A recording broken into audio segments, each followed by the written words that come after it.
Welcome to Beyond Sundays, a podcast from two friends trying to follow Jesus more closely. Odds are you won't always agree with us and will stumble along the way, but we promise to always be open and honest all the way through. I'm Hannah, here with Matt. We do have a website you can use to keep our show links and socials all in one place. Check out beyondsundays.pod.com. We're grateful for every listener, and we genuinely thank you for fitting us in your busy life and schedule. You can help us grow by following, rating, and reviewing us on Apple and Spotify. We have the best community of all time. Shouts to the people. Shouts to you. Shouts to hot weather. No, stop. What happened to my fall? I'm on strike. This morning was nice.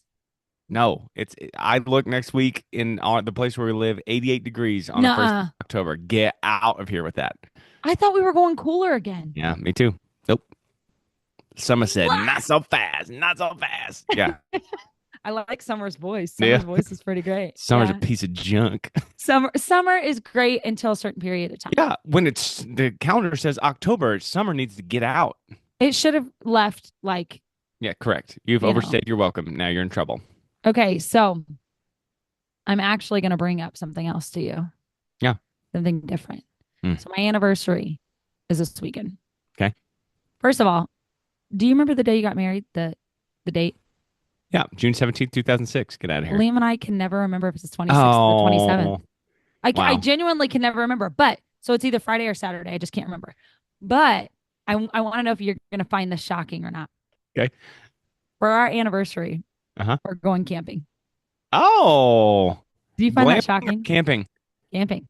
Okay. For real camping. Like in a tent on the ground? Yeah. Well, we take an air mattress. So we went this past summer with my brothers, and we just stayed one night, which is what we're going to do again. But it was a lot of fun. I mean, we just got the giggles most of the night because we would wake up and the air mattress would be halfway deflated, and the weather was perfect for it. But that's what we're going to do again this weekend. And I feel like when I tell people that's what we're doing, they're like, "You're going camping for your anniversary?" Like, it's just fun. And it's almost kind of fall. Stop. That's where you lost me. I'm all good. I love nature. I don't like sleeping on the ground. An air mattress I can live with. But the weather this weekend is not cooperating with you. I'm sorry about that. I thought it was supposed to be cooler. Nope, in the 80s. Okay, so if it's cooler at night, though, I'm okay with that. Yeah, I think it's been cooler at night, but I don't know. You can probably tell. I'm just twisted up and angry about it, and I can't get over it. But I think the camping is nice. I do love the outdoors. I love trees. I love some vistas. I do. Sorry, I don't know what. I love trees. Who doesn't love trees? You know, like, oh, you're exactly right. Yeah. Everybody does love trees. I mean, somebody listening to this podcast right now is like, I hate trees. They get in the way. You know what I mean? Like, yeah. And there was someone I was talking to, and I can't remember who it is that's allergic to everything, including like grass. And hot take. I don't feel like that's the grass's fault. No, it's not the grass's fault. That's kind of a part of life, right? It is. Yeah. So yeah, I'm super excited. Well, that's exciting. We got some s'mores and Oh my gosh, we'll have s'mores. That's really as far as I've gotten. Sure. What is your s'more strategy though? I feel like this is really important because you do all the work to get the s'more, and this is my problem with the s'more is you take one bite and it just crumples all down the front of you because it all falls apart. Well, I think there are a couple of things. I think first of all, you have to have a bigger marshmallow. You need either a big marshmallow or two small marshmallows. I also think that I'm a firm believer in you have to take that marshmallow and toast it until it is literally burning. Like, it needs to be crisp on the outside because then the inside is just perfect. Okay, nice to meet you, Michelle. She likes hers like that too? Yeah, she does. You freaks with your torches. What do you do with yours? You get it like, I mean, I'm not an expert s'more maker. I feel like mine just falls apart. So maybe that's what I'm doing wrong. Maybe I need a piece of charcoal between my graham You do, so it's melted on the inside. I have had a perfect one before that wasn't totally burnt like that. It just took a really long time because you had to leave it outside of the fire. Underrated graham crackers? I don't know. I think my method works. Okay. All right. Well, you can report back to us. Underrated though, graham crackers? Yeah, you're a huge graham cracker fan. I love them. I feel like there are times that I'm okay with it. But sometimes we'll dip it. Like my brother's fiance, who is wonderful and does all this crazy stuff that like her family does all this crazy stuff where they like make their own soap, and crazy is a good term here. Yeah, They yeah. do all this stuff. Well, they have honey and it's fresh honey. Huh. That's perfect. Hmm. Okay. Well, That's a must. okay. I Now also you think I think you could remove the Hershey and put it in a Reese's too. What'd you say? I think you can remove the Hershey's and put in a Reese's too. Okay, that's exactly what I was going to ask you because I'm pretty sure that I knew that you did that. Not all the time, but I think it's doable. And you're just like, oh, hello, Reese's cup. You know, me and Reese's, we do go way back. Yeah, I just don't Yeah. think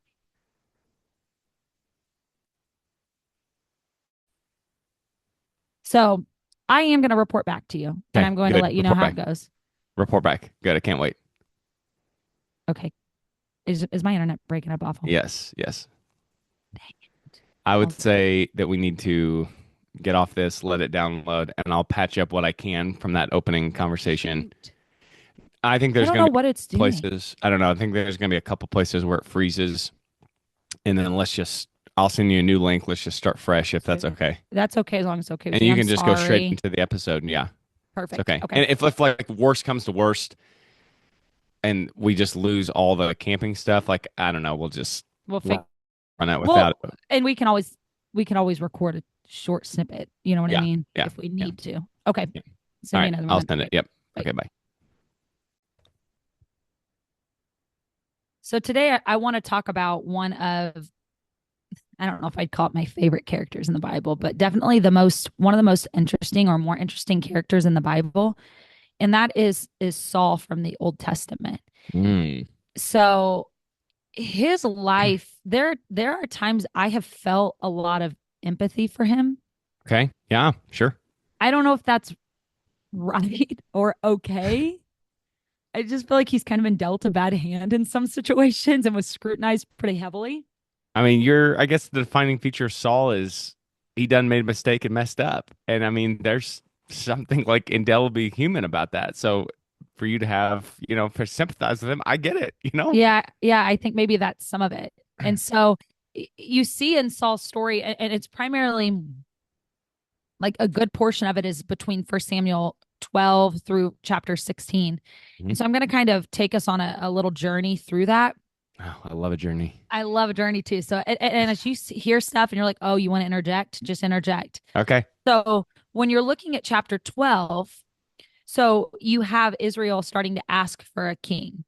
And what I guess I understood but didn't fully recognize is obviously, well, what I didn't recognize is that God was their king at that point. Yeah, And sure. yeah, so when they're asking for something new, it's because culturally around them, there are all these people with kings. It's just like they complained about everything. They did. They did. They They were did. But always, that's what people do. You know what I mean? I Like the guess, gas prices are the president's fault and he literally has nothing to do with it. That's what people do. and it makes me wonder if the Bible were written about us and those Oh, people, like what would they say? What would be that yes. stuff that they're like, oh my gosh, what's happening right Well, it's super rich for you and I and everybody else to be sitting here in 2025 and be like, oh, I can't believe they were saying that when we post it all over the place. now? Everybody Yes. knows what we think. Yeah, no, that's exactly right. Yeah. And so when I'm looking at chapter 12, I kind of giggle about it because the Israelites recognized what they did was wrong, that they shouldn't have asked for a king. And so to prove the severity of it, there's a thunderstorm that comes. And so I tried to prove to Liam that like, look, Oh, stop, stop. You've conquered this. Stop, stop. We had a breakthrough on this podcast. Stop it. I was like, even God, they Stop. understood. No, Oh, I man. thought that was crazy. But it was to teach them the severity. They ask for forgiveness. And at the end of that chapter, you kind of see it foreshadow what the next couple chapters are going to talk about. Mm. He stresses the importance to the Israelites of obedience. And so the rest of this, as we start to really get into Saul being chosen, you see this disobedience that comes along with him. Mm. And so you get to chapter 13 then. Let me ask you a question about 12 Yeah. real quick. So, do you think Saul was ever supposed to succeed? Because, like, I know it's a weird question, but God's like, this is a bad idea. You shouldn't do this. And then Samuel gives, I mean, you reference it, an enormously wrong long speech. And Samuel's like, here's what the king's gonna do to you. The king's gonna take your stuff. This is gonna be a bad idea. And I feel like just the whole thing was just bad from the start. And Do it's you, just kind of weird. well, do you think it had more to do with, I mean, Samuel chose Saul, right? Yeah, after God was like, no, this is a bad idea. And then Samuel's like, no, this is really a bad idea. And then like, okay, I guess it's so weird that like this is one of those times that like in the Old Testament, Moses is like, no, no, please don't do this. And God's like, okay, I won't, and it Yeah. usually worked out for good. It's almost like the people of Israel are like, yeah, I got to do this. And he's like, okay, here you go. And it just And I didn't work almost want, out. do you think maybe that's more so as the result of Probably so. them, like they chose this guy. And I don't think Samuel was bad and had bad intentions, but No, sure. even when Samuel went to find David, he tried to choose somebody else before. So to me, it's like maybe Samuel's a person like everybody else. Yeah. person, it was Yeah. humanity, and they chose somebody. I mean, my understanding, and maybe this isn't biblical, and I've always just thought it, but Saul was a big guy, a good looking Yes. guy, Head and right? good looking, head and shoulders taller. It's almost like at a central casting. Like man, that guy Yes. looks like a king. Yeah. Yeah. And I feel like that was kind of the case. Like, even with like was it George He was Washington? Totally different time. really tall for Tall. his And time. Yes. so they were looking at human characteristics to determine who would be Mm, king. And it's God's like, okay, you do whatever you want to do. Let's just see how it plays out. I mean, there's a lot in the Bible like that, though. Was the devil intended to fall? Were sure. we intended to sin? I mean, Like, didn't God know Saul was going to mess up before he picked him? yeah, God's the one that tells Samuel go get Saul, and it's all it's weird. okay. It is weird. It's like, God, why'd you have to prove this big point? I mean, it's pretty petty and awesome, but like, why'd you need to do all of that?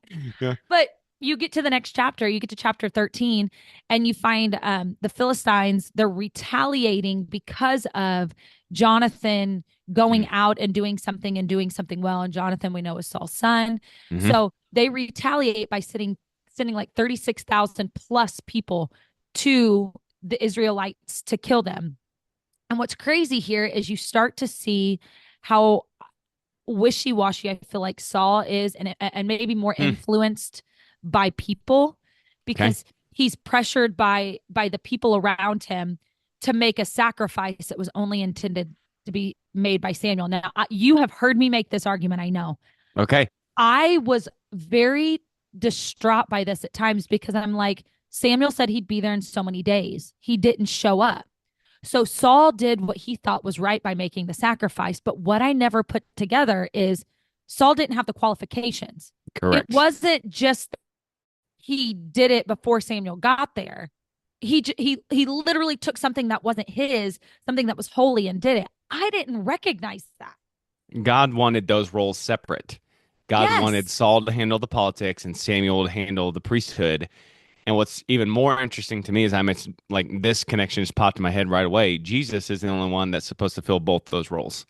That's the New Mm. Testament. Jesus is the king. He is our high priest. He is both of those things. And so probably for protection, almost like okay, this is going to get nerdy in civics for a second, almost like the three branches of our government, like have little checks and balances that they can do to each other. I kind of wonder if God wanted that split. That's a lot of power for you to be able to make the laws and be the one in contact with God. And yeah, Saul jumped shark and he tried to do both those things. And really, that's only the spot where Jesus can do that in the Bible. That is a crazy thought. I hadn't thought about that before. Mm. He tried to take both spots. And I also think when you hear Jesus refer to himself as both the priest and the Yes. king, I never realized the weight of that. Hmm. I mean, that's so significant because at that time they weren't doing both. And so Correct. for Jesus to say he's both of those things, it's like, whoa, we've seen what happened when people Oh, tried that yes, yes. before. Yeah. Didn't I mean, work. he's the only one that can handle it, right? Only one that can handle it. And so you go on then to chapter 14. Hmm. Or actually, I want to back up just a little bit. In chapter Sure. 13, it's important to recognize that Saul does what we all do and blames everything else. Oh, sure. He Sure. starts to say it was Samuel's tardiness that got him here. Sure. There were people scattering about. We were fearful. We knew that we were at a disadvantage. And this is another crazy thing from that chapter. There were no blacksmiths in Yes, the Philistines Israel. wouldn't have him. Yeah, yeah, Yes. So yeah, there were only two people with weapons, Saul yeah. and Jonathan. What were the Israelites trying to do? I don't know. They had their like pitchforks out, I guess. I mean, I would if they could even make those. I mean, I'm not Is sure they that why could. David had to have a sling? Oh, huh. And why Is he that was why he so trained with a familiar. sling? Yeah, yeah, yeah, That is insane yeah. because he was brought up in a time when that wasn't there. Ain't no That swords. Yeah, crazy. This stuff is crazy how it yeah, connects. yeah. Then you go into chapter 14 and Jonathan tests, and the Bible talks about he tests and proves that God has his back. That's when he Hmm. sneaks out. Hmm. And he goes and does something with him and his armor bearer. There's an earthquake that happens. It kills the Philistines because they turn against each other then Hmm. and they start fighting each other. Jonathan's like a Navy SEAL. He is. He's just really like he they should make a video game about Jonathan's life. He's scaling stuff and killing people and sneaking in at night and he's crazy. He's kind of the secondary character that really shouldn't be a secondary No, he's character. like cooler than his dad for sure. Yeah. Oh my gosh, way Yes. cooler than his dad. Yeah. I wish we had more information Yeah. on him and his life. One of these days, the movie theater will watch it. We love it. Love it. So we go on in chapter 14, and Saul does the junk that Saul does, and they're Mm. getting ready to fight this battle. And he tells them, thinking it's in good nature, don't eat. Nobody needs to eat. Yes. And so they go out into battle, they're famished, become weak. And Jonathan isn't present during this time. Because he's So, Navy SEAling. He's out sneaking. He's doing yes. work. Yeah. So he dips his staff into some honey and eats the honey. Well, because the Israelites are so tired and famished afterwards, they come back, they kill animals. When they kill the animals, there's still blood in it, which is, I'm sorry, one day after eating, you're that hungry that you eat the meat with blood in it, Yeah. knowing that's not what's allowed in the law. And so Saul does what he does. He builds an altar trying to rectify this that's going on because there's some issues going on now. He realizes something is wrong. Hmm. And he says, God, whoever it is, let me know what's going on here. Finds out that it was Jonathan that sinned. And so then the people stand up for Hashtag oof. Jonathan. I Yeah, know. that's It's tough. like, That's tough. it's just because he says something like, whoever did it, they'll die at Yeah, my yeah, hand or yeah, something wild. yeah. And then you move along to chapter 15 and he's told to kill again. He does something stupid. He's told to kill the Amalekites, Hmm. and he goes in and spares King Agag, which is Hmm. an awful name. It spares him and keeps the best livestock, but is told to kill all of them. Take it Yes. all, kill them Yes. all. Yep. Don't take the livestock. But he does. I'm just telling you, I feel so much relatability here. He Hannah, you justifies need to watch House of David so bad. All of this that good. stuff is in there. Saul is in there. Saul is like sympathetic. You're gonna like Saul. It's Is he good all in looking? there. They cover all this stuff. Oh, Of we course, talked he's about good this once looking. before. Okay, okay, Yes. good, good. Yes. You need to watch it. It's so bad. Okay, I'm telling you, I'm starting it this weekend. I'm Okay. All right. starting it this weekend. At the And campsite? no, not at the campsite, but maybe Saturday night. Okay. Saturday night. Okay. And so he ends up keeping the best livestock, but justifies it, Hmm. saying, "I'm keeping it for sacrifice. Oh, This was sure. this was all for God." And so God tells him, "No more. You're Mm. not going to be our king anymore." And I love the aspect of Samuel mourns it. I don't know Yes. why that's so interesting to me. I feel like maybe it's a death of something he felt like he had invested in. And Yeah. so I just find that interesting. I do too. It's almost like Samuel. This may be reading too far into it, but like he felt bad for Saul because God's like, no, this is a bad idea, and Samuel's like, okay, yeah, God told me this is a bad idea, and then here's this guy, and so Samuel's like, man, I feel like protective over this guy because I've told everybody this is going to be a bad idea, and here's this guy, and I want to try to make sure he does this right. I do want to say this about Saul super fast. So we think you've pointed out some bad things about Saul. Think about what Saul did, though. Saul took 12 tribes that had never had one leader before, and he forged them into a kingdom. So there had to have been something about Saul, some level of respect, like the trust of men. And so when he's doing all this stuff and he's taking all these actions, I can't help but think there's something that kind of rises up in Saul. It's like, well, I'm the first king. Nobody in the history of Israel has, including Moses, has ever done what I'm doing. I'm the guy, and that there's some of that like hubris. Maybe that leads to some of these mistakes that he's making because he starts to make it about himself instead of like recognizing where his place is, sort of. I mean, I would completely agree with that. I mean, he didn't have anybody to look at either. And he No, could have looked at surrounding countries, I guess, but I don't know how no, often, but I mean, he's you know. Israel's George Washington. You know what I mean? Like, this is a very impressive man, and he has a negative connotation because of everything we're going to talk about. Saul's extremely impressive. Yeah. And I think this is what you were saying is that he did get a complex about him because he was the Yes, first.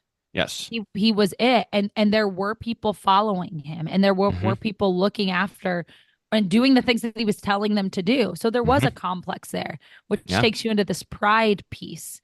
And I Mm. think that goes along with this disobedience we see. And so when you get to 1 Samuel 15:22, you see that it said to obey is better than sacrifice. Yes. Obedience is better than sacrifice. And obviously in that specific text, it's referencing the fact that he took all of this livestock for a sacrifice. Um, and it would have been better for him to obey and to leave it alone. But I do feel like that applies to our life today. Like we're not gathering livestock to No. sacrifice it, Right. but there are things that we sacrifice for the Lord. But obedience with God is better than sacrifice. hmm So, I mean, what do you feel like that means to us as Christians? Do you have any examples in your own life where you're like, okay, this is an example of obedience? This is an example of sacrifice. What does that mean to you? Yeah. So when I looked up that scripture, 1 Samuel 15, it took me over to Ecclesiastes chapter 5, and I'm just gonna pick pieces of this and paraphrase it, but it says, "Be more ready to hear in the house of God, because the sacrifice of fools is evil." And so to me, that is all about something we've talked about extensively on this show. That is, why are you doing the things you're doing? What is the state of your heart? How are you going into it with this kind of stuff? And so these like rituals can be empty if you're not doing it with the right purpose. And the right purpose is always with God has to be obedience. So yes, Saul, congratulations. You're the king, you're the top dog, you're the number one. But ultimately, you're just like everybody else, and that if you don't obey, what you're doing is meaningless and ritualistic, and God doesn't recognize it. And that's a really hard lesson, I think, sometimes to take from God because you can be doing the right thing, but if you're doing it with the wrong heart, God just doesn't recognize it. It's all a heart thing. It is. It's all a heart thing. And I go back to what I may have referenced it before here, but what Adam from our church talked about when we were talking about tithing, how Mm, tithing is one of those things that is done out of obedience. It's something that you literally do. yes. Um, and like you can come to church and those things are sacrificial because you're giving up your time. You can pick kids up for youth group. You can bring meals and take meals to that's you are sacrificing time and money. Excuse me. And some of that can fall into obedience. Yes. But I do believe you can do all that stuff. And then when you're looking at your everyday life, not following those basic pieces of obedience, like having a relationship with God or dealing with those besetting sins or battling generational curses or getting over a gossip, there are just a lot of Look at you going through opportunities. our library. Okay. I know. Look at us. Look at us here. So I do think that there are a lot of times in religion we settle for sacrifice. And because Mm, it quote unquote hurts or it requires something of us, we think that we're following in obedience, right. um, which we'll go into this when really a lot of that sacrifice is, I believe, because of how we're seen. We sacrifice Oh, publicly. really? Yeah, Really? we sacrifice We do publicly. it for our own image? What? Isn't that crazy? Isn't it crazy to you that that's human nature? Oh Even man. as a shy, like if somebody's a shy person, I mean there's so much I have to check myself on it, and it's not even that I'm doing it. It's not like I'm like, hey, look at me, but deep down, like that innate, like I have to do this, I have to make sure this looks right because other people are seeing it. Yes. The the example that comes to my mind of like not being obedient and just kind of what you're talking about is it almost feels like you're just checking the box. You know what I Yes. mean? Okay, so I did this and I turned around 3 times and this smoke went in the air, so bang, I'm done and that's good. Well, that is just super empty to God. And I also think this is important to say. I don't think, I mean, the stupid things I just said, God doesn't care how many times you turn around, and he doesn't really care about the smoke. And frankly, he doesn't really care about the water and the baptism. He cares about the thing that's going on in you. So Yes. there's not like there's not like a magical formula that you can use to like summon God or something like that. It has to be from inside of you. And so this is really bad for me to admit, but as a teacher, I feel like it's my job to make a place where kids can come, and if they want to share something with me, they can share it with me, and it's going to be appreciated, and I'm going to pay attention to them. And I fight really hard against this, but there are some kids, and they want to tell me a story, and like 20 seconds in, I'm just cooked. You know Oh, what I I mean? Like it's know. just not going to go anywhere. And I genuinely, I like the kid and I appreciate them and I do want to support them, but I just can't do it anymore. And I so know. I'll do this. You'll probably have the same face. I'll get the teacher face where I'm just like, and I'll even like ask a follow-up question or two Oh, to like, yeah. oh yeah, I'm super engaged in this when I am just thinking about all the other things I have to do. So good at that. we that kid walks away leaving thinking Mr. Smith likes me, and I do, right? But really what I just kind of betrayed that trust in a way. I Yeah. did, just Yeah. right to their face. And the thing about it is, if you do that to God, God knows. That kid He doesn't know, but knows. God knows. And he's like, no, no, no, this is not what we're doing here. No. Well, it makes me think of the Pharisees. We talked about this Oh in youth yeah. group yesterday about that scripture where it's talking about them doing things publicly in worship and Yes. coming out and praising. And everybody around them saw that and they Yes. received their reward was people seeing them. Yeah. But that's why Jesus is so specific about going to the private place because that's obedience. And it Hmm. doesn't mean that you don't worship publicly. That's Yes. that's not the Right. case. Right. Right. Right. Right. But the difference between somebody who's really obedient and someone who is not is those that are not are just caught up in doing it publicly.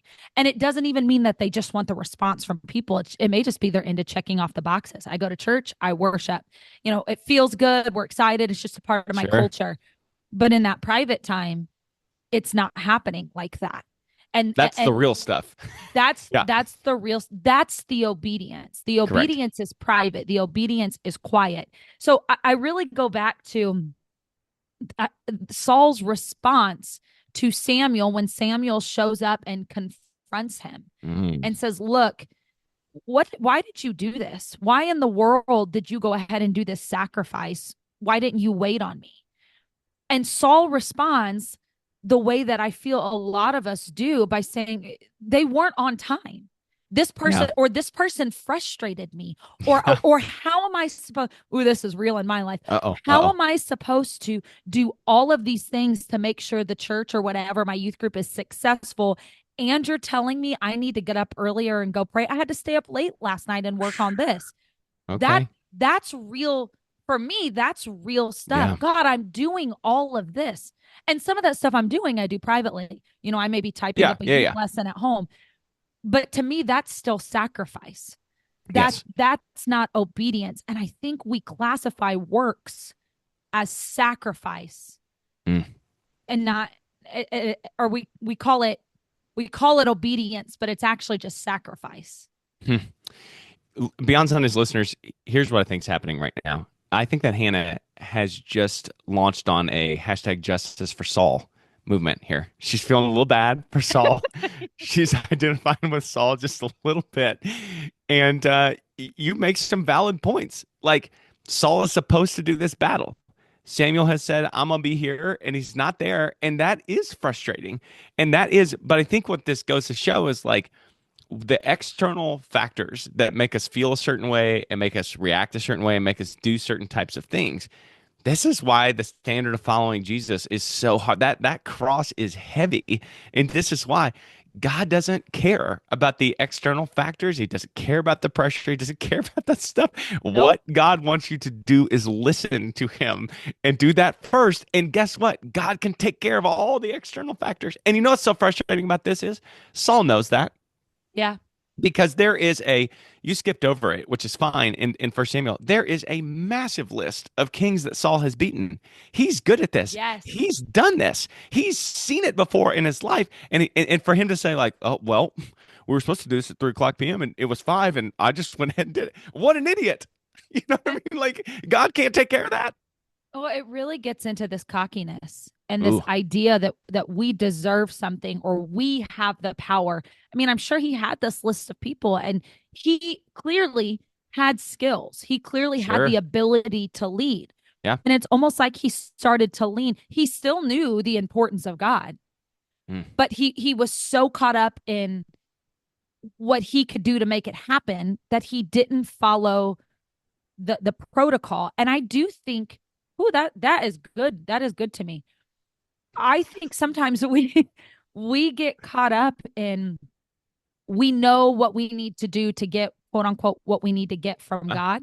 uh-huh. And so we follow protocol. We go Hmm. to the altar. We present it as a prayer request. We talk to whatever it is. We follow protocol, but it's not done with a sincere heart. It's Yes. not done in a way that is obedient to God. But we know that our talents can carry us so far. So we Mm. start to rely on talents, but we cross off the godly part. Say we did it, but we did it incorrectly. Yeah, I'm totally with you. In fact, I'm so far with you. See if you follow my logic here and if my logic's too far. So I think it is super easy for us to do the things that we do and dress our obedience up as being spiritual when it's not really being spiritual.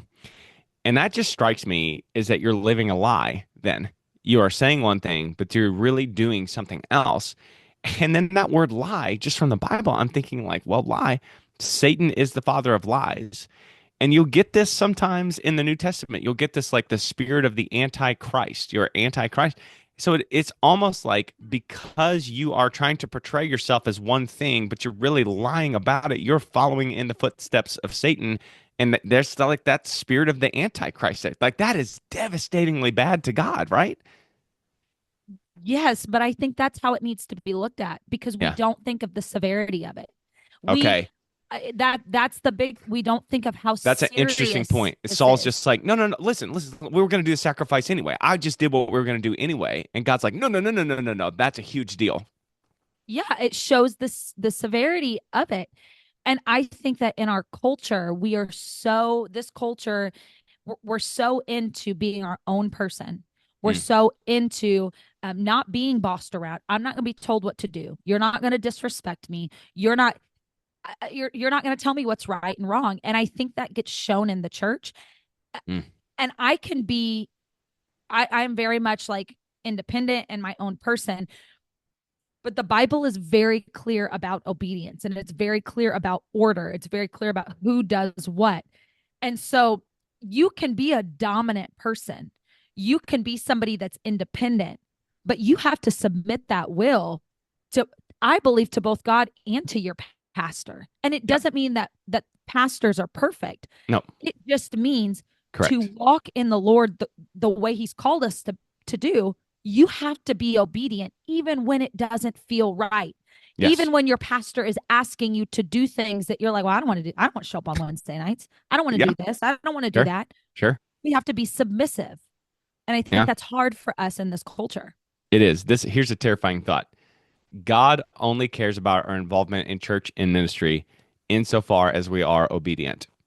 And if we are not obedient and we are involved in church and we are involved in ministry, God doesn't care about it. I agree with that. It That is just a becomes a club. yes, but that is such a heavy thing to weigh on you because, and this is where the Bible, we're having one of those Beyond Sundays moments where like the Bible's just kind of clicking together. It's like Yes. I'm galaxy braining right now.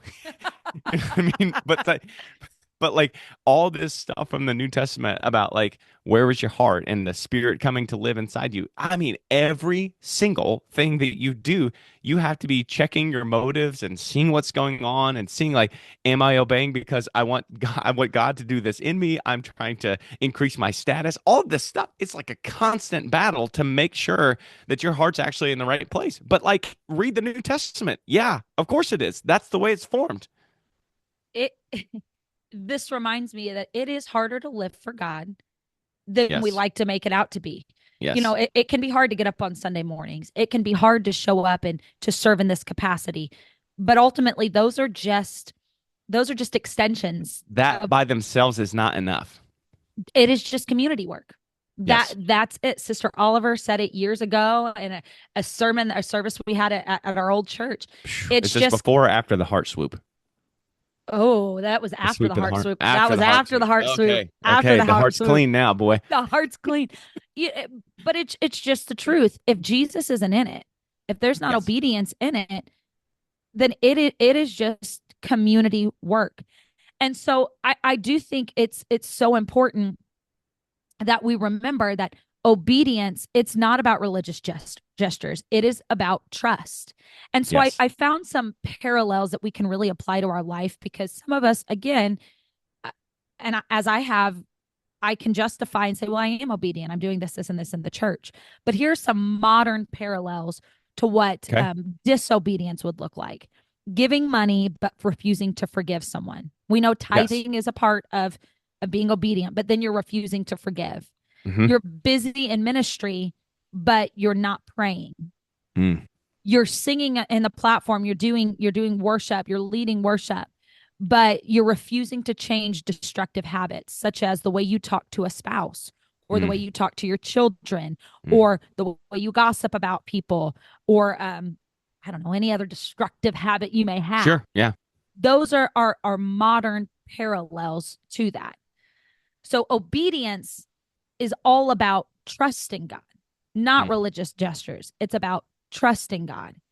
And if you don't, like you mentioned earlier, if you don't have, if you only have sacrifice but you don't have obedience, it just becomes pride, Yes. and that's what That, we see in Saul's life.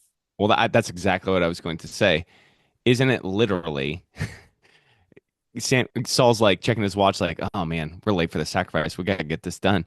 Isn't it literally just Saul's not trusting God in that moment? It's going to be okay. Samuel's going to show up. God's going to take care of this. And he didn't trust, so he didn't obey. So he stepped outside and God hammered him for it. I wonder. I I have I still wonder if he did trust that God was going to take care of it. justice for Saul. It's still here. No, but this is why. Okay. This is where I feel like it can get, this is where we can get so deceived is Mm. we think that we're trusting God to do something Okay. because we are following the steps. We're Sure. doing what God's asked us to do, Okay. but we're just doing it out of order or we're Mm. doing it without his spirit.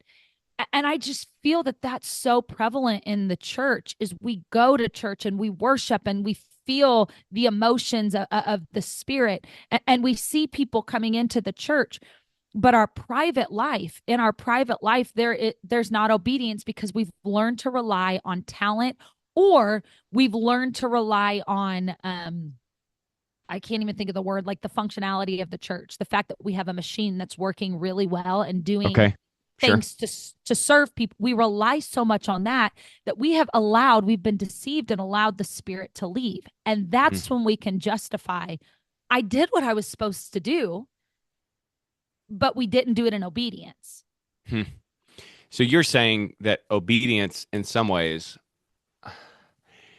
like obedience brings the spirit or obedience allows the spirit to be in it. And the second we stop doing things with obedience in our heart, then like Saul, it says the spirit of the Lord departed from Saul. Here's something else that's completely insane. God replaced it with an evil spirit That onto was kind Saul of harsh. That was on kind of on harsh, purpose, that only David could play and get to go away, which is also kind of insane, kind of right? petty. But that's what you're saying. When we are disobedient, we're not doing things with the right heart and in the right, God's presence disappears because he can't be there. You're exactly right. This And is actually terrifying, Hannah. I'm not sure if I'm glad that we talked about this or not. It's so scary. but this is the stuff I feel like God has been hitting me so hard with is that Okay. like what is all of this that we do if the Yeah. spirit's not there? Yeah. What is any of this? What it I can't qualify it as a waste of time because we're helping people. But when I stand before the throne, it will have been a waste of time.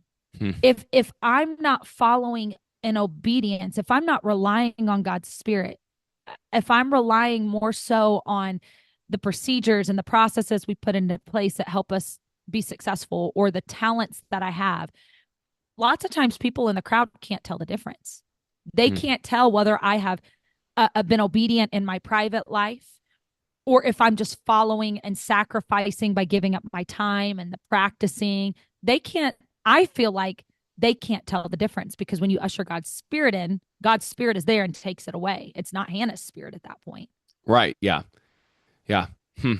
So it's almost like if God is seeing the landscape of the churches, let's just keep it to America since that's where you and I are at. And, Yeah. baby, sea to shining sea and all the songs and the mountains and the valleys and all that good kind of stuff. And it's like if each church was a fire, I, I don't know how many fires are actually lit, or if God is just looking over this vast array of American churches, and because of a lack of obedience and a lack of true obedience, that they're just like you said, they're social clubs.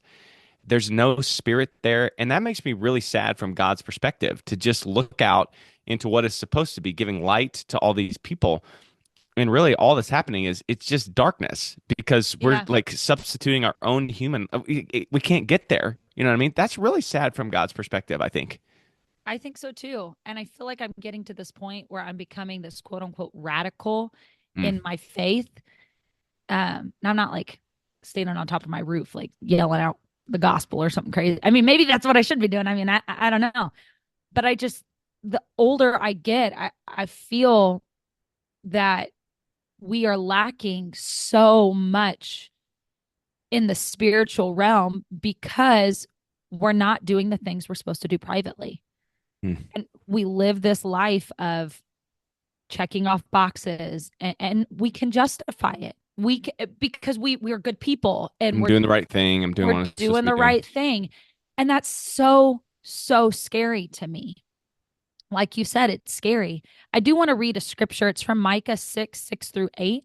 Sure. And it's a little lengthy, but I want to read through this. It says, "With what shall I come before the Lord and bow down before the exalted God? Shall I come before him with burnt offerings, with calves a year old? Will the Lord be pleased with thousands of rams, with 10,000 rivers of olive oil? Shall I offer my firstborn of my for my transgression, the fruit of my body for the sin of my soul? He has shown you, O mortal, what is good. And what does the Lord require of you? To act justly and to love mercy and to walk humbly with your God." Mm. So in that, you hear that they're saying, should I give my firstborn? Should I give thousands, 10,000 rivers of olive oil? All of these sacrificial things. And then they say, well, what is it that God requires? Just to act justly and love mercy. Yeah. You're missing it. You're missing the point. You think it's about this and this and this and this, and it's actually about this. Micah was cooking right there. He was cooking. And I thought about um, your message you spoke at one point recently. You were talking about the throne. Maybe it was last week's podcast. It was the justice and all of that. In this scenario here, Micah, my understanding is there was a conversation. It was kind of like that courtroom, Yeah. Okay. that courtroom perspective. So I Hmm. did find that. I think that was last week we talked about It that. was. Yeah. Yeah. I found that super interesting. And then John 14:15, we know this. If you love me, keep my commands. Plain and simple, obedience. If you love me, you will obey. So why do we think it is that obedience is so much harder than doing these sacrificial things? Hmm. Can I ask you? I want to answer that, but can I ask you something? And this is probably going to change my answer. Do you think this obedience can be reluctant at first? Because there are times, or can it be reluctant at times? Because there are times when, like, for instance, a parent asks a child to do something, and the child does it, but it kind of happens begrudgingly, and but there is an obedience there. There is like I don't want to do this, but I'm going to go ahead and bend my will to this thing because my mom or my dad asked me to do it. That works on a human level. Does that work with God? Like, can we at first, or can we at times, can we go through periods where our obedience is reluctant with God? I think 100%. I think that's a part of being human. And I think that is a part of obedience. You're not going to always want to do it. Yeah. So yeah, I think that God respects that because you still did it out of obedience. Okay, now refresh my mind on your question. Yeah, my question is, why does obedience often feel harder than sacrifice? Because our heart's not in the right place. Yeah. We have these periods where that it is. I wish there was some way for us to like track this. just in our lives, day in and day out, if there was some reliable way, like we had a I don't know, like we had a selfishness thermometer just coming out of us every day, and we're like, oh, wow, that was a real selfish day today. Yeah, And yeah. sometimes you can even fool yourself, right? And this is where I think you get into like the devil. And we talked about him last week, and he's like the spy master is deceiving us. And so we think everything's fine, we think everything's good, but way down deep on the inside, we have subtly shifted from God focus to us focus. And then all of a sudden, things get out of whack, and maybe it'll present itself in different ways, but things get out of whack and it becomes about us instead of about God, and that's not the direction he wants us pointed in. No, and it It's all just goes, so easy to do this. it It's is so easy to do this. It's crazy. because it's that subtle stuff. Yeah. And this is why, like you were talking about, the word all works together with meditation and rest because you cannot recognize those deep parts of yourself that subtly change unless you take the time to Mhm. stop and reflect. If all you're doing is sacrifice, sacrifice, serve, serve, serve, serve, serve, you may just continue to rely on yourself or the people around you and not on God. And again, it's not done out of disrespect. Sometimes it just is that subtle change or that small change in us, and we don't even realize it's not out of obedience anymore. We spend all of our time doing what we want to do. We spend We all of our do. time doing what we want to do. And that is a killer with God. It is. And we justify it. And that's the thing that I just want to keep stressing. We're so quick to justify all of us in all aspects of our life. We will Correct. justify things. It's human nature. It I is. mean, wasn't it Adam that he pointed to Eve and said, she We've gave been it to doing me this since the garden. since This the is garden. basic human nature. Yeah. So as we come to a close, I do want to throw this last point out there Yeah. for our listeners to think about because I'm empathetic here towards Saul. Hashtag justice. Hashtag justice. So when I start thinking about Saul and his disobedience, it really feels like it was born out of two things. One of them was pride, Okay. um, but I do believe another part of it was fear. I think Hmm. he was so fearful of failing and so fearful of the people, and he was looking at his circumstance right in front of him. I mean, these Hmm. people, they started to scatter, is what the Bible said. They were leaving. And so, because of that, he did what he thought was going to be best. And he Hmm. just reacted and went and made this sacrifice. And I do believe that that came from fear. And so two scriptures that we have are Proverbs 29:25. It says, the fear of man lays a snare, but whoever trusts in the Lord is safe. And then Proverbs 9:10 says, the fear of the Lord is the beginning of wisdom, and the knowledge of the Holy One is understanding. So fear is not bad when it comes to obedience. It's just, where is our fear directed? Yeah. Are we fearful of losing the battle, so fearful that we're not and when I use fear with the Lord, sometimes I have a hard time with that word because I think of like, like, oh, that was not the Sure. scared noise, but you know, Like respect, awe. like it's awe, it's Yeah. it's respect. And I feel like when we put God into perspective and understand his vastness, it's easier to be obedient when the situation in front of us looks like, oh, what am I going to do here? This is about to fall apart. Yeah. So I do feel fear played a huge part I think so. in Saul. This is how terrorism works. Not to bring up some huge other thing here, but like on 9/11, the US responded to 9/11 attacks with fear because it was a scary thing. And think about what happened to our country. Our entire airport system is totally different because we became scared of different things. And so we changed our behavior. We changed the things that we're doing because of that fear. I love how you said it with Saul was that he was worried about his own station. He was worried about the way he looked in front of other people. He was worried about his reputation as king. And maybe some of that stuff motivated him to go ahead with this battle. No, we got to win because I'm here and we're doing this and this is the way we do things now. And so that fear, that awe, that respect for other things started filtering in and it changed what he did. Like the 9/11 attacks totally changed what we do in our airports because it fear changes our behavior or awe changes our behavior. And so when you get your mind thinking about the wrong thing influences you, you're going to do different stuff. Yeah, I think that that's great. Well, that is a great point, I should say. 9/11 or No. no, of course not. But I mean, it's so true. Fear directs us in different ways. And if we are more fearful of what people think of us and we're more fearful of losing the battle, that's when we start to justify things and start to say, oh, well, this is spiritual though. This, I'm doing the right thing. But God is saying, hey, I should be the one that you're in awe of. Wait Yes. until the time is right, until I say go. And you can't do any of that without prayer, without obedience, without that intimate time with God.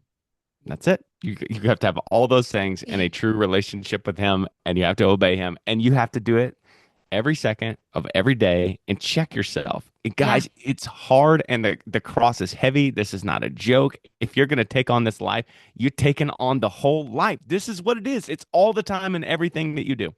It absolutely is. I want to thank all of you guys for joining us today. I really appreciate everybody that gets on here and goes hmm through this journey with us. hmm For Matt and I both, I know that this has taken us deeper in our relationship with God. So we appreciate you guys allowing us to explore that with you. And we hope that you're having that same opportunity to explore your Christianity and to go Yes. deeper with the Lord. We always enjoy going beyond Sundays. We hope you enjoyed this conversation. If you have any thoughts, comments, anything that you want to let us know about, please reach out to us. You can go to beyondsundays.com for our show notes and so forth. And until next time, may the Lord bless you.